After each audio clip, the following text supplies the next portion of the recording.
नमस्ते। तिनाउ नदीको किनारमा अवस्थित बुटोल अत्यन्तै सुन्दर सहर जसलाई विगतमा बटौली, खस्यौली समेत नामबाट चिन्ने गरिन्थ्यो। बुटोल रूपन्देही जिल्लाको मात्र नभई नेपालकै प्रमुख व्यापारिक केन्द्र समेत हो। यो सहर शिवालिक पर्वत श्रृङ्खलाको काखमा रहेको छ भने शिरमा श्री सिद्धबाबा र कामाख्या देवीमा सजाएर बसेको प्राचीन नगर समेत हो।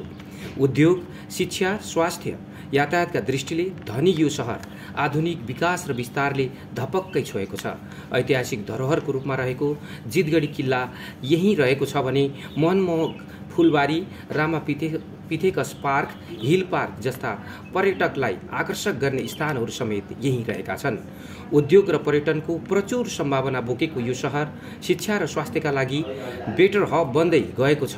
तीव्र बसाइसराईले सहर दिनानुदिन ठूलो त हुँदै गएको छ, तर उब्जनशील जमिन कङ्क्रिटमा परिणत पनि हुँदै गएको छ। राज्यले एउटा सार्थक योजना बनाउन सके, सहरको गरिमा र उर्वरशील जमिन बचाउन सके, आत्मनिर्भर बन्ने